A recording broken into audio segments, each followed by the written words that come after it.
deal with loss very much in recent years. So I guess what was the process in getting past that, or is it still burn at you a little bit? I didn't lose. um, I watched the fight a few times, and based off of judging criteria, I won the fight. Damage, octagon control, aggression, I won. But judges seen it different. That's it. I don't take anything from the fight. I learned a lot from that fight. I really took it to see where my grappling was at, against one of the best in the world, and I got to see where it's at. So, yeah, that's it. Only up from here. Very nice. Well, you get the call regardless of the result either way.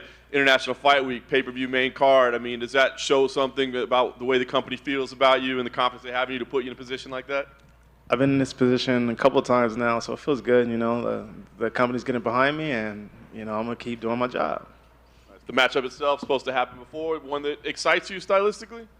Yeah, Dan's a vet. I've watched him for a long time.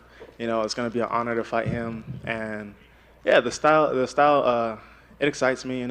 I expect him to stand up and bang, but in case it does get to some grappling exchanges, like I'm gonna be ready there, and we're gonna put up some fireworks. It was 4th of July yesterday, so now we're gonna put some fireworks on Saturday.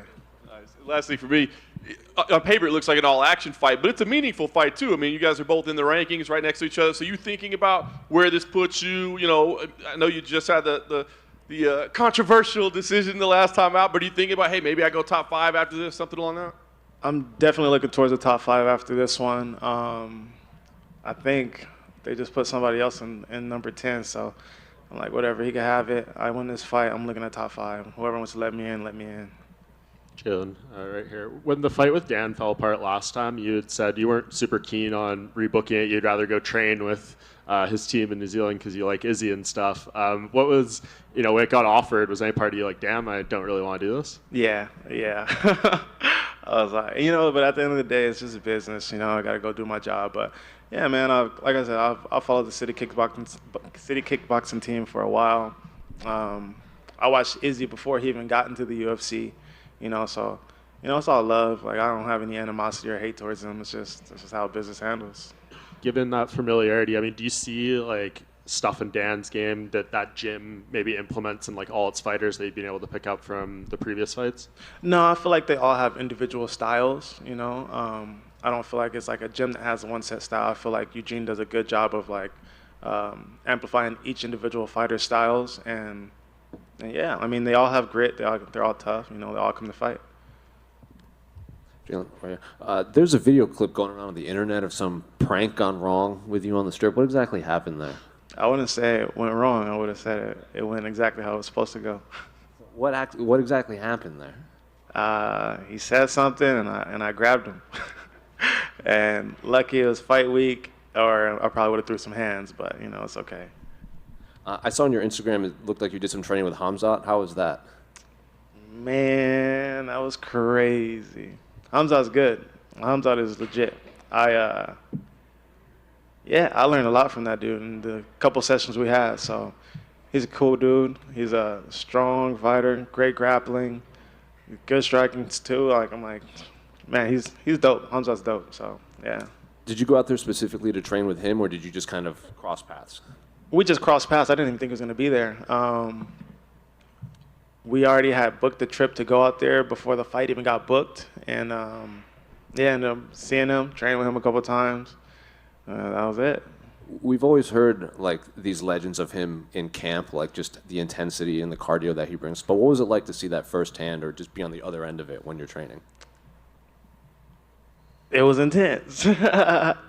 I wish I was up a weight class so I could have endured a lot more, but that man did not stop. I was like, bro, like, he was shooting takedowns and strikes, and I'm like, bro, like, I had no time to think. I was like, dog, it was wild, but it was fun though. You know what I mean? Like, I haven't been pushed or tested like that in the gym in years. Like, I didn't even think anybody could do that to me, like at that point. So.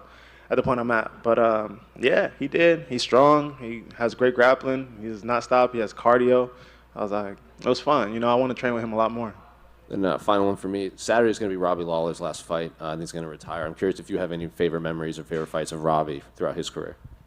One of my favorite memories of Robbie is my coaches were trying to get to, I think was it the pre-fight weigh-in show or one of the weigh-in well, some show, and he ended up giving them tickets. And I was like, oh, that's really sweet of him. So that's one of my favorite memories, Robbie. And then I can't forget when he fought Carlos Condit, because I trained with Carlos for that fight, and I thought Carlos won, but then looking back, I'm like, it was still a close fight, you know.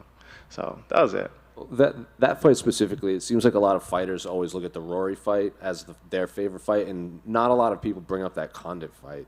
Do you think it's just because the like you said, you thought Condit won, that the result was a little controversial, there wasn't blood, there wasn't the gash, the image of that Rory fight that kind of overshadows that Condit fight?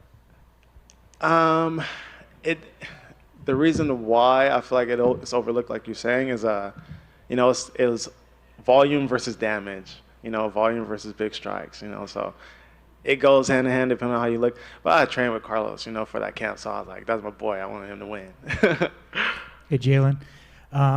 You're 4-0 against fighters from Australia and New Zealand. This is going to be, you're looking to go 5-0. You beat Dan Hooker, like, you're going to fight Robert Whittaker next? Like you're running out of options. Yeah, I am. After that, it's done. We put it on the hatchet. That's it. It's over. I mean, what's up? You just don't like Australia and New Zealand, or? Dude, it's so funny because it's not even like that, yo. Like, I grew up watching Steve Irwin. He was my favorite. Like, I've always wanted to go to Australia. Australia was the first international place I've been to. You know what I mean? Like, it just happened that way. Like, and it just keeps happening that way. It's just business. It's a part of the journey. I don't have any vendetta against nobody. Like, Awesome. Thanks, man. Thank you. Hey, Jalin, over here. Obviously, Dan's a pretty big name as well. Like, do you feel like if you go out there and get a finish, this is really going to kind of propel you up the rankings just because of sort of Dan's name value and who he's fought in the past? Ultimately, yes. That's exactly how I'm looking at this fight. He's ranked under me, so I don't feel like it's going to do much in terms of rankings. But, if I go in there, do my job, get the finish, make it look spectacular,